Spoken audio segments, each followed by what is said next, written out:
انشاءاللہ العزیز۔ سوال یہ ہے کہ اولاد کے حصول کے لیے کوئی وظیفہ بتا دیجئے۔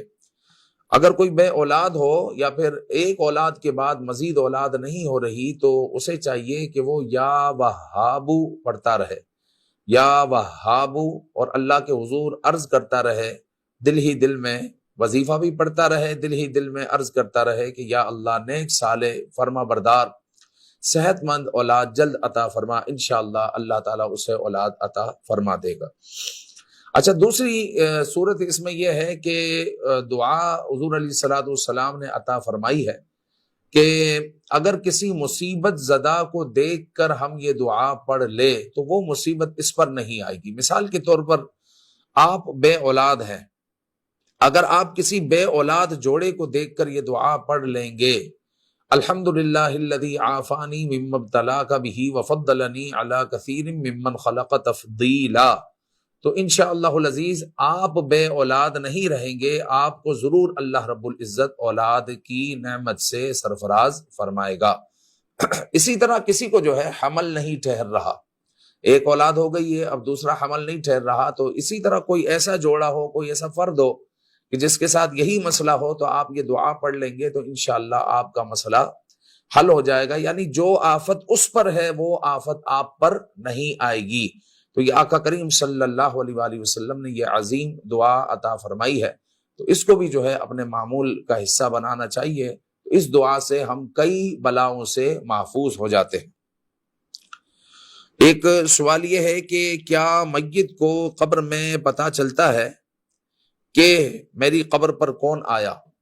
یاد رکھیں کہ ہم جب قبرستان جاتے ہیں تو ہم کہتے ہیں السلام علیکم یا اہل القبور،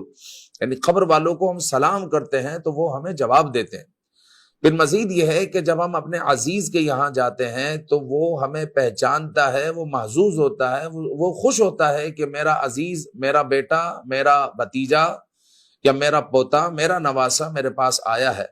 تو یہ جو ہے محسوس کرتے ہیں، خوش ہوتے ہیں کہ یہ جو ہے ہمارے پاس آئے ہیں اور وہ انتظار کرتے ہیں۔ تو اگر ہمارے کوئی عزیز قبرستان میں ہے تو ہمیں چاہیے کہ ہم جو ہے ان کے پاس جائیں، بلکہ حضور علیہ الصلوۃ والسلام نے تو فرمایا کہ اپنے ماں باپ کی قبر پر ہر جمعہ کو جو ہے حاضر ہوں اور ان کو سورہ یاسین سنائے۔ تو سورہ یاسین ہم وہاں جا کر پڑھیں گے، اپنے ماں باپ کی قبر پر حاضر ہوں گے تو وہ خوش ہوں گے کہ میرا بیٹا میرے پاس آیا ہے۔ اور آج بچوں کی حالت یہ ہے کہ سال بیت جاتا ہے، شب براءت میں بمشکل جو ہے بچہ ماں باپ کی قبر پر پہنچتا ہے اور پھر فاتحہ خوانی کر کر وہاں سے جلد لوٹ آتا ہے، اور پھر ایک سال کے بعد جو ہے اس کی حاضری ہوتی ہے۔ ایسا نہ کریں، یہ ماں باپ آپ کا انتظار کر رہے ہیں۔ اور یہ بھی یاد رکھیں کہ آج اگر آپ اپنے بیٹے کو لے کر قبرستان پہنچتے ہیں تو وہ بیٹا کل آپ کی قبر پر بھی آیا کرے گا، اس لیے کہ آپ نے اس کی قبرستان آنے جانے کی عادت بنائی ہے۔ اور جب آپ کا بیٹا دیکھے گا کہ میرے ابو جو ہے سالانہ قبرستان جاتے ہیں تو پھر یاد رکھیں کہ وہ بھی سالانہ قبرستان آیا کرے گا۔ لہٰذا آپ چاہتے ہیں کہ آپ کی قبر پر آپ کا بیٹا آئے، آپ کے عزیز آئے، آپ کی قبر پر آ کر فاتحہ خوانی کرے، آپ کو وہاں پر خوش کرے، تو آپ کو چاہیے کہ آپ اپنے ماں باپ کو خوش کریں، ان کی قبر پر جایا کریں اور ان کو خوش رکھا کریں، اور وہ آپ کا انتظار کرتے ہیں، وہاں پر جا کر ان کو ایصال ثواب کیا کریں۔ اللہ رب العزت ہمیں جو ہے اپنے عزیز و اقارب کے لیے خوب ایصال ثواب کرنے کی توفیق عطا فرمائے۔ اچھا، سوال یہ ہے کہ نماز کے دوران کوئی شخص چلا جائے تو خالی جگہ کیسے پر کی جائے؟ اب اگلی صف میں سے مثال کے طور پر کسی کا وضو ٹوٹ گیا اور وہ جو ہے صف سے نکل کر پیچھے آ گیا، تو اب آگے جگہ خالی ہے، تو اس آگے والی جگہ کو پر کرنے کے لیے پیچھے والے کو چاہیے کہ قدم بڑھا کر آگے کی صف میں وہ چلا جائے۔ نماز کے دوران یہ حکم ہے، یعنی یہ صف بندی کا اندازہ لگائیں کہ شریعت میں کتنا سخت حکم ہے اور صف بندی کی کس قدر اہمیت ہے، اس سے آپ اندازہ لگا سکتے ہیں کہ شریعت مطہرہ اس بارے میں کہتی ہے کہ اگر آگے صف میں جگہ خالی ہے تو پیچھے والے کو چاہیے کہ وہ قدم بڑھا کر آگے جو جگہ خالی ہے اس کو پر کرے۔ اگر اس کو 2 قدم بڑھانے پڑے تو 2 قدم بڑے بڑے لے کر وہ آگے کی جگہ میں چلا جائے اور اگلی صف میں جو جگہ خالی ہے اس کو جو ہے مکمل کر لیں، اور صف بندی کرے اور صف کے خلا کو ختم کرے، 3 قدم بیک وقت نہ بڑھائے، کیونکہ پھر وہ عمل کثیر ہو جائے گا۔ 2 قدم بڑھانے کی اجازت ہے، تو بڑے بڑے 2 قدم لے کر اگلی صف میں پہنچ جائے اور جگہ کو مکمل کر دیں اور صف کو مکمل کریں، خلا کو ختم کریں۔ تو یہ جو ہے شریعت شرعاً یہی حکم ہے۔ قبروں پر پانی ڈال سکتے ہیں یا نہیں؟ یاد رکھیں کہ قبر پر گیلی شاخ، تر شاخ ڈالنا، پھول ڈالنا، یہ تو جو ہے شرعاً اجازت ہے، اور حضور علیہ الصلوۃ والسلام نے بھی ایک قبر پر جو ہے تر شاخ کو ڈالا، اور سرکار دو عالم صلی اللہ علیہ وآلہ وسلم نے فرمایا جب تک یہ تر رہے گی تو ان کے عذاب میں تخفیف ہوتی رہے گی۔ تو یہ تو جو ہے ہمیں حدیث پاک میں یہ مضمون تو ملتا ہے، لیکن قبر پر پانی ڈالنا یہ بے سود ہے، بے فائدہ ہے۔ آج کل لوگ قبرستان جاتے ہیں تو وہ جو وہاں پر موجود ہوتے ہیں ان سے خاص طور پر پانی منگوایا جاتا ہے، قبروں پر پانی چھڑکا جاتا ہے، اور شاید یہ سمجھتے ہیں کہ قبر والوں کو اس سے سکون راحت ملے گی، یا قبر پر پانی ڈالنا ثواب ہے۔ تو ایسا کچھ بھی نہیں ہے، قبر پر پانی ڈالنا جو ہے بے سود ہے۔ اگر جو ہے ایسے ہی ڈال رہا ہے پانی تو وہ پانی کا ضیاع کر رہا ہے۔ ہاں اگر قبر پر پودے ہیں تو پودے پر وہ پانی ڈال سکتا ہے۔ اسی طرح جو ہے قبر کی مٹی جو ہے جمی ہوئی نہیں ہے، ہوا چل رہی ہے، آپ سمجھتے ہیں کہ یہ ہوا جو ہے اس مٹی کو اڑا لے جائے گی اور مٹی یہاں سے ختم ہو جائے گی، تو اس مٹی کو جمانے کی نیت سے جو ہے آپ پانی ڈالتے ہیں تو جو ہے شرعاً اجازت ہے، لیکن بلا وجہ پانی ڈالنا یہ جو ہے شرعاً اس کی اجازت نہیں ہے، اور نہ ہی اس سے جو ہے قبر والے کو کوئی فائدہ ہوتا ہے۔ نماز وتر میں دعائے قنوت یاد نہ ہو تو کوئی اور دعا پڑھ سکتے ہیں یا نہیں؟ تو نماز وتر میں اگر کسی کو دعائے قنوت یاد نہیں ہے تو اسے چاہیے کہ وہ دعائے قنوت یاد کرے، اور جب تک دعائے قنوت یاد نہیں ہوتی تو وتر میں جو تیسری رکعت میں اللہ اکبر کے بعد دعائے قنوت پڑھنی ہے تو اس کی جگہ پر ربنا آتنا فی الدنیا حسنۃ وفی الآخرۃ حسنۃ وقنا عذاب النار، یا پھر اللہم ربنا اغفر لنا پڑھ لیا کریں، تو اس کے وتر جو ہے ہو جائیں گے، اور جو دعائے قنوت کا وجوب ہے وہ بھی ادا ہو جائے گا۔ اچھا، ایک سوال یہ ہے کہ جمعہ میں خطبے کی اذان کا جواب دے سکتے ہیں یا نہیں، اور انگوٹھے چوم سکتے ہیں یا نہیں؟ یاد رکھیں کہ جمعہ میں خطبے کی اذان جب شروع ہو جائے تو اب جو ہے خاموش رہنا واجب ہے۔ اسی طرح جب جو ہے خطبہ ہو رہا ہو تو اس وقت بھی خاموش رہنا واجب ہے۔ اس طرح جس طرح نماز میں خاموش آپ رہتے ہیں، نماز میں کلام کرنا ناجائز ہے، حرام ہے، اسی طرح خطبے کے دوران بھی کلام کرنا ناجائز و حرام ہے۔ تو خطبے کی اذان جیسے ہی شروع ہو تو خطبے کی اذان سے ہی خاموشی اختیار کرنا ضروری ہے، یہاں تک کہ خطبے کی اذان کا جواب بھی نہیں دیں گے۔ اور حضور علیہ الصلوۃ والسلام کا نام آئے گا تو نام نامی پر زبان سے بھی درود پاک نہیں پڑھنا، بلکہ دل ہی دل میں آپ نام نامی صلی اللہ علیہ وآلہ وسلم پر، محمد صلی اللہ علیہ وآلہ وسلم پر آپ دل ہی دل میں درود پاک پڑھیں گے۔ اسی طرح جب خطبے میں یا خطبے کی اذان میں اشہد ان محمد رسول اللہ صلی اللہ علیہ وسلم آئے تو آپ انگوٹھے بھی نہیں چومیں گے۔ ہم انگوٹھے چومنے والے لوگ ہیں، اور حضور علیہ الصلوۃ والسلام کے نام پر انگوٹھے چوم کر حضور علیہ الصلوۃ والسلام سے محبت کا ثبوت دیتے ہیں کہ حضور علیہ الصلوۃ والسلام سے ہمیں نہایت پیار ہے، لیکن جو ہے انگوٹھے چومنا ہر مقام پر درست نہیں ہوتا۔ مثال کے طور پر خطبے کی جب اذان ہو رہی ہو انگوٹھے نہیں چومیں گے، خطبے میں اگر محمد نام آ جائے تو انگوٹھے نہیں چومیں گے۔ اسی طرح نماز میں جب درود ابراہیمی پڑھ رہے ہو تو محمد نام آتا ہے تو اس وقت بھی انگوٹھے نہیں چومیں گے۔ اسی طرح جو ہے کوئی قرآن مجید کی تلاوت کر رہا ہے اور محمد الرسول اللہ آ جائے تو اس وقت بھی جو ہے انگوٹھے نہیں چومیں گے۔ جو قرآن مجید میں 4 مرتبہ محمد ہے، اگر وہ لفظ محمد بھی آ جائے تو انگوٹھے نہیں چومے جائیں گے۔ اور بعض اوقات آج کل جو ختم شریف پڑھا جاتا ہے تو ختم شریف میں جب ختم پڑھنے والا ما کان محمد ابا احد من رجالکم ولکن رسول اللہ وخاتم النبیین، یہ آیہ مبارکہ جب وہ پڑھتے ہیں تو سب جو ہے انگوٹھے چومنے لگ جاتے ہیں۔ تو یاد رکھیں جب تلاوت قرآن ہو رہی ہو اور لفظ محمد آ جائے تو انگوٹھے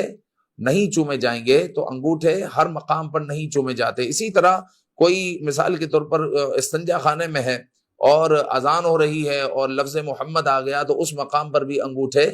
نہیں چومیں گے۔ تو بعض مقام پر انگوٹھے چومنے کی ممانعت ہے۔ اسی طرح خطبے میں بھی انگوٹھے نہیں چومے جائیں گے اور خطبے کی اذان میں بھی انگوٹھے نہیں چومے جائیں گے۔ مرد اگر ایک سے زائد یا ایسی انگوٹھی پہنے جو شرعاً جائز نہیں ہے، اس شخص کی نماز کا کیا حکم ہوگا؟ یاد رکھیں کہ مرد پر چاندی کی ایک انگوٹھی جو کہ 4.5 ماشے سے کم ہو اور 1 نگ والی ہو، یہ شرائط ہے۔ چاندی کی ایک انگوٹھی جو 4.5 ماشے سے کم ہو اور 1 نگ والی ہو، اگر اس میں 1 سے زائد نگ لگے ہوئے ہیں یا پھر 4.5 ماشے سے زیادہ ہے اور 1 سے زیادہ ہے انگوٹھیاں، تو پھر یہ سب جو ہے ناجائز صورت ہے۔ صرف ایک انگوٹھی 4.5 ماشے سے کم اور 1 نگ والی مرد کے لیے انگوٹھی جائز ہے، اس کے علاوہ جو ہے مرد کے لیے انگوٹھی جائز نہیں ہے۔ تو پوچھا گیا نماز کا کیا حکم ہے، تو اس میں نماز مکروہ تحریمی ہوگی۔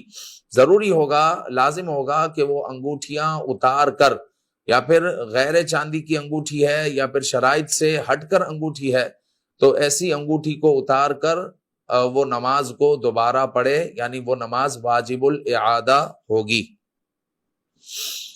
اگر کسی کا 60 گز کا مکان ہے، وہ اوپر رہتا ہے، نیچے والا حصہ کرائے پر دیا ہوا ہے، تو کیا نیچے کے مکان کی زکوٰۃ دینی ہوگی یا نہیں؟ یاد رکھیں کہ مکان کی زکوٰۃ، پلاٹ کی زکوٰۃ اسی وقت ہوتی ہے کہ جب آپ نے اس کو بیچنے کی نیت سے خریدا ہے، اور مزید جو ہے آپ کی نیت اب بھی یہی ہے کہ اس کو مجھے بیچنا ہے۔ تو جب بیچنے کی نیت سے کوئی چیز خریدی جاتی ہے تو اس کو کہتے ہیں مال تجارت، اور مال تجارت پر زکوٰۃ فرض ہوتی ہے۔ اب نیچے اگر آپ نے کرائے پر دیا ہوا ہے گھر، تو مطلب یہ ہے کہ آپ کی بیچنے کی نیت نہیں ہے، وہ جو ہے اپنے بچوں کے لیے آگے رکھا ہوا ہے، یا پھر اس لیے رکھا ہوا ہے کہ بھئی کرائے پر ہم دیں گے، جو بھی آمدنی ہوگی تو اپنے اوپر صرف کریں گے۔ تو ایسے جو ہے مکان پر کوئی زکوٰۃ نہیں ہوگی۔ واللہ تعالی عالم۔ کن وقتوں میں قضا نماز پڑھنا جائز ہے؟ تو یاد رکھیں کہ قضا نماز پڑھنا 3 وقت میں جائز نہیں ہے، باقی ہر وقت میں آپ قضا نماز پڑھ سکتے ہیں۔ طلوع کے وقت، یعنی جب نماز فجر کا وقت ختم ہوتا ہے تو اس کے بعد کے جو 20 منٹ ہے، اسی طرح نماز مغرب شروع ہونے سے پہلے کے جو 20 منٹ ہے، عصر کے آخری 20 منٹ، یعنی طلوع کے وقت اور غروب کے وقت۔ سورج جب طلوع ہو رہا ہو 20 منٹ، سورج جب غروب ہو رہا ہو تو اس وقت کے 20 منٹ، اور ایک وقت ہے ذہوہ کبریٰ نصف النہار شرعی، جسے لوگ زوال کا وقت کہتے ہیں، تو اس وقت بھی قضا نماز نہیں پڑھ سکتے۔ تو یہ 3 وقت ہے، طلوع، غروب اور نصف النہار شرعی۔ اس کے علاوہ ہر وقت میں قضا نماز پڑھی جا سکتی ہے۔ اگر کوئی رمضان کے روزے نہ رکھ سکا تو کفارہ کیا ہوگا؟ فدیہ کتنا ادا کرنا ہوگا؟ یاد رکھیں کہ اگر کوئی رمضان کے روزے نہ رکھ سکا، تو آج کل لوگ یہ سوال کر رہے ہیں کہ میری والدہ جو ہے رمضان میں بیمار تھی اور وہ روزہ نہ رکھ سکی، تو اب فدیہ کتنا دینا ہے؟ تو یاد رکھیں کہ رمضان کے روزے اگر کوئی بیماری کے سبب، کمزوری کے سبب نہ رکھ سکا تو روزے ہی اس کو رکھنے ہیں، فدیے سے کام نہیں چلے گا، اس کو روزے ہی رکھنے ہیں۔ اب وہ روزے سردیوں میں رکھ لے، تو سردیوں میں جو ہے دن بھی چھوٹے ہیں اور دن ٹھنڈے بھی ہے، تو اس طرح اپنے روزوں کی تعداد مکمل کرے۔ ایک ساتھ نہیں رکھ سکتے تو ایک چھوڑ کر ایک رکھ لے، 2 چھوڑ کر ایک رکھ لے، تو اس طرح سردیوں میں جو ہے اپنے روزوں کو مکمل کیا جائے۔ یہ نہیں ہو سکتا کہ روزہ کسی بیماری کے سبب آپ نے چھوڑا تو اب فدیے سے جان چھوٹ جائے گی، ایسا نہیں ہے۔ زندگی میں فدیہ اسی وقت دیا جا سکتا ہے کہ جب جو ہے بندہ ایسی بیماری میں مبتلا ہو جائے کہ اب وہ صحت یاب ہوگا ہی نہیں، اب اس کی صحت گرتی جا رہی ہے، اب وہ صحت یاب نہیں ہو سکتا، تو پھر اس صورت میں اگر جو ہے علماء کی اجازت سے فدیہ دیا جائے تو فدیہ ادا ہو جائے گا۔ اسی طرح کوئی شیخ فانی ہے، مثال کے طور پر 100 سال عمر ہو چکی ہے اور صحت اس کی تیزی سے گر رہی ہے، تو اب آپ سمجھ سکتے ہیں کہ 100 سال عمر ہو چکی ہے یا 90 سال اس کی عمر ہو چکی ہے، تو اس کو عربی میں کہتے ہیں شیخ فانی۔ تو شیخ فانی جب ہوتا ہے تو اس کا صحت کی طرف پلٹنا تقریباً ناممکن ہوتا ہے، الا یہ کہ رب ذوالجلال اس کو صحت عطا فرمائے، لیکن صحت کی طرف پلٹنا اس کے لیے ناممکن ہوتا ہے۔ تو اگر ایسا شخص بھی زندگی میں فدیہ دے دے تو اس کا فدیہ ویلڈ ہے، اس کا فدیہ جو ہے قابل قبول ہے، وہ روزے کا فدیہ دے سکتا ہے۔ لیکن اگر جو ہے کوئی صحت مند آدمی ہے یا معمولی بیمار ہے، یا گرمی میں اس کو لو لگتی ہے اور گرمی میں اس کو جو ہے ہیٹ اسٹروک کا مسئلہ ہے اور گرمی کے وہ روزے نہیں رکھ سکتا، تو اس کے لیے ضروری ہے کہ وہ سردیوں میں روزے رکھ کر اپنی گنتی کو پورا کرے اور رب ذوالجلال کے حضور توبہ اور استغفار بھی کرے۔ فدیے سے کام نہیں چلے گا، فدیہ جو ہے زندگی میں نہیں دیا جا سکتا الا یہ کہ علماء اجازت عطا فرمائے۔ امام کے ساتھ مسبوق ابھی قعدے میں بیٹھا اور امام نے سلام پھیر دیا تو اس بارے میں کیا حکم ہے؟ یاد رکھیں کہ پہلے تو یہ سمجھ لیں مسبوق کیا ہوتا ہے۔ مسبوق جو امام کی چند رکعتوں کے بعد یا ایک رکعت کے بعد جو امام کے ساتھ شامل ہوتا ہے، جو پیچھے آنے والا ہوتا ہے، اس کو جو ہے مسبوق کہتے ہیں، جس کی ایک یا دو رکعتیں 3 رکعتیں جا چکی ہو، اس کو مسبوق کہا جاتا ہے۔ اب امام صاحب پہلی رکعت کے دوسری رکعت کے قعدے میں بیٹھے ہوئے تھے اور مسبوق نے اللہ اکبر کہا اور وہ بھی جو ہے قعدے میں بیٹھ گیا۔ اب جیسے ہی جو ہے مقتدی قعدے میں بیٹھے تو امام صاحب کھڑے ہو گئے۔ پڑھنا اس صورت میں واجب ہے اور تحیات کو اپنے مکمل کرے۔ مسجد میں اگر کوئی چیز کافی عرصے سے استعمال نہیں ہو رہی تو اس وقف سامان کا کیا کیا جائے؟ اب مثال کے طور پر مسجد میں جو ہے پنکھے لگے ہوئے تھے، اب جو ہے نئی ٹیکنالوجی کے آپ نے پنکھے مسجد میں لگوا لیے ہیں، اب پرانے پنکھے نکلے ہیں، پرانی ٹیوب لائٹیں نکلی ہے اور آپ نے جو ہے ایل ای ڈی لگا لیے ہیں، سیور لگا لیے ہیں، تو اب یہ جو پرانا سامان ہے اگر اس کو اسٹور کر دیا جائے تو یہ تو جو ہے وقت کے ساتھ ساتھ ختم ہو جائے گا اور بعد میں اس کی کوئی قیمت ملنے والی نہیں ہے۔ تو اگر ایسی صورت ہو جائے کہ وقف کا سامان ہے اور اگر اس کو رکھا جائے تو وہ الٹا نقصان ہو جائے گا، ختم ہو جائے گا، تو اس صورت میں جو ہے وقف کا سامان بیچ کر جو پیسے آئے اس کو جو ہے مسجد میں خرچ کیے جا سکتے ہیں۔ تو وقف کا سامان اس صورت میں فروخت کر دیا جائے کیونکہ نقصان کا اندیشہ ہے۔ کئی سال سے میاں بیوی میں ناراضگی ہے، کیا اس صورت میں بھی طلاق یا علیحدگی ہو جاتی ہے؟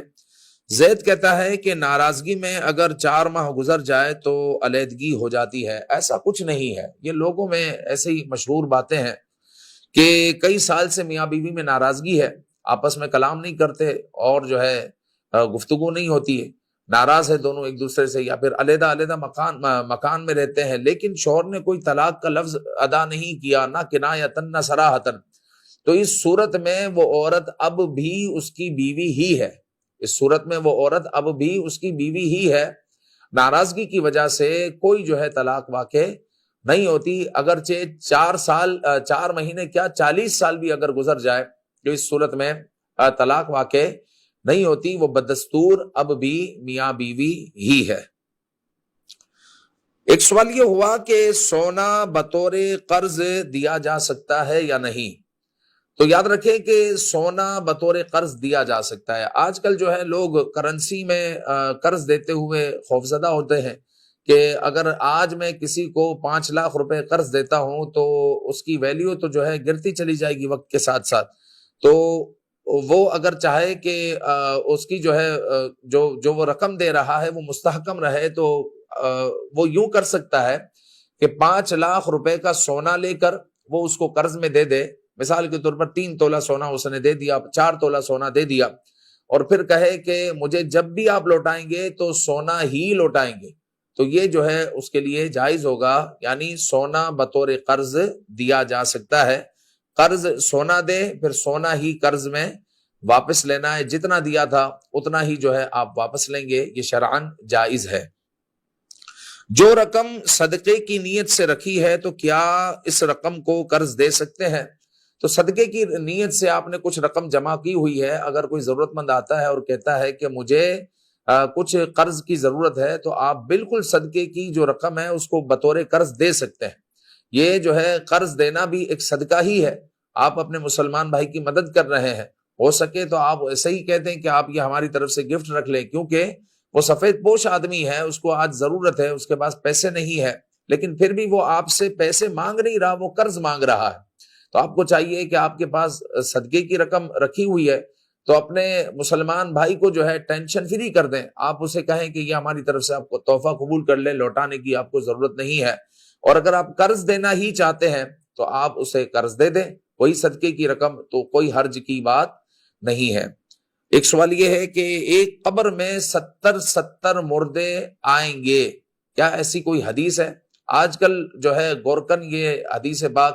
حدیث جو ہے سنانے کی کوشش کرتے ہیں، جو کہ ایک موضوع روایت ہے، حدیث پاک نہیں ہے، ایک موضوع روایت ہے کہ قرب قیامت میں 70 مردے ایک ایک قبر سے نکلیں گے۔ یاد رکھیں کہ ایسی کوئی حدیث پاک نہیں، ایسی کوئی حدیث پاک نہیں ہے، یہ ایسے ہی جو ہے موضوع بات، بناوٹی بات، یہ جو ہے خصوصاً گورکنوں نے اڑائی ہوئی ہے، اور لوگ جو ہے کہتے ہیں کہ ہم جب ایک قبر میں دوسرے مردے کو دفنائیں گے نہیں تو پھر 70 کیسے اٹھیں گے؟